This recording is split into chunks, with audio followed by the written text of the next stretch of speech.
السلام علیکم، ذرا یہ ویڈیو سنیے سب ناظرین۔ بسم اللہ الرحمن الرحیم۔ السلام علیکم دوستوں، مولانا فضل الرحمان انتہائی عجیب مولوی ہے۔ پاکستان کے تمام سیکولر اور لبرل طبقوں کی طرف سے ہمیشہ تنقید کی زید میں رہنے والا یہ مولوی عجیب طبیعت کا مالک ہے۔ کسی لبرل اور سیکولر سے شکوہ نہیں کرتا کہ میں کیوں ہدف تنقید ہوں۔ اس پر کرپشن کے الزامات تو لگائے گئے، لیکن شدید ترین مخالف چیف جسٹس اور شدید ترین مخالف حکومت گورنمنٹ مل کر بھی اس مولوی کے خلاف کرپشن کا کوئی کیس نہیں بنا سکے۔ نیب اور اینٹی کرپشن کے اداروں میں تو اس کے خلاف کبھی کوئی درخواست پیش بھی نہیں کی گئی۔ افتخار چودھری جیسے مخالف چیف جسٹس اس پر کوئی کیس نہیں بنا سکا۔ اس پر اور اس کی حمایت پر دہشت گردی کے الزامات تو لگائے گئے، لیکن کبھی کسی تانے میں اس پر کوئی مقدمہ درج نہیں ہو سکا۔ اسٹیبلشمنٹ نے بڑے بڑے سیاستدانوں کو کرونا بنا کر استعمال کیا، لیکن اس مولوی کے شدید ترین مخالف بھی اعتراف کر رہے ہیں کہ یہ مولوی کبھی بھی اسٹیبلشمنٹ کا مہرہ نہیں بنا۔ اس پر ہر حکومت میں شامل رہنے کے الزامات لگائے گئے، لیکن اس نے اپنی پوری سیاسی کیریئر میں صرف موجودہ ٹینیور کے ساتھ 3 بار حکومت کا اتحادی رہے ہیں۔ یہ مولوی اپنے 10-12 ممبران کے ساتھ کسی بھی حکومت کے لیے اہمیت رکھتا ہے، جو کہ بڑے بڑے سیاسی پارٹیاں اپنے مطالبات منوانے میں ناکام رہتے ہیں۔ اس مولوی نے انتہائی مشکل وقت میں اپنے مسلک کو اور خصوصاً اپنی جماعت کو انتہا پسندی سے اس انداز سے کھینچ کر باہر نکالا کہ خود ان کے کارکنوں کو بھی پتہ نہیں چلا۔ پاکستان کی میڈیا جو بال کے کھال اتارنے اور پگڑی اچالنے میں مہارت رکھتی ہے اور دیندار لوگوں کے پیچھے ہاتھ دھو کر پڑی رہتی ہے، اس کے باوجود اس مولوی کے خلاف صرف پروپیگنڈا کرنے کے سوا کوئی ٹھوس شواہد پیش نہیں کر سکی۔ 35 سال سیاست میں رہنے کے باوجود آج تک اس مولوی کا کوئی اسکینڈل سامنے نہیں آیا۔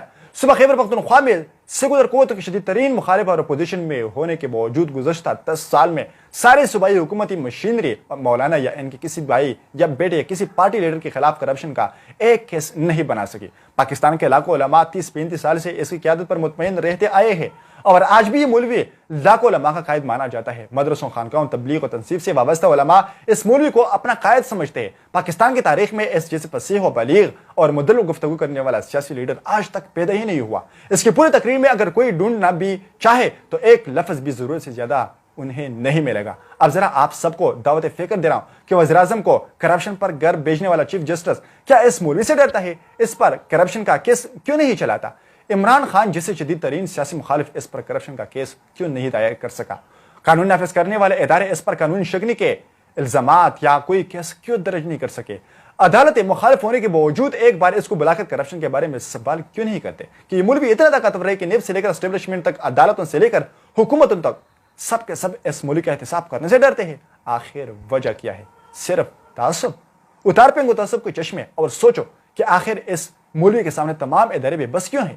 کرپشن یہ کرتا ہے، عدالتوں پہ تنقید یہ کرتا ہے، فرقہ واریت یہ پھیلاتا ہے، پاکستان کو یہ لوٹتا ہے، ملک کو یہ برباد کرتا ہے، لیکن تمام ادارے 30 سال سے تماشا دیکھ رہے ہیں اور ایک شخص پورے ملک کو یرغمال بنا رکھا ہے۔ کیا ایسا ممکن ہے؟ ہرگز نہیں۔ اگر اس ملک میں حکمران گھر بھیجے جاتے ہیں اور حکمرانوں کو جیل کی ہوا کھانی پڑتی ہے تو اس مولوی کو گرفت میں لانا اور اس کا احتساب کرنا کوئی مشکل کام نہیں۔ قانون سے یہ براتر نہیں، پھر بھی اس پر کوئی کیس نہیں بنتا، اس کی کوئی احتساب کرنے کی جرت نہیں کرتا، تو مان جاؤ کہ مولوی قانون کا پابند، کرپشن سے پاک، فرقہ واریت سے دور، آئین کا محافظ، ملک کا وفادار اور اسلامی اقدار و قوانین کا پہرےدار اور محب وطن سیاسی لیڈر ہے۔ اختلاف رائے آپ کا حق بنتا ہے، لیکن غیر اخلاقی اور غیر شائستہ زبان سے پرہیز کریں۔ شکریہ۔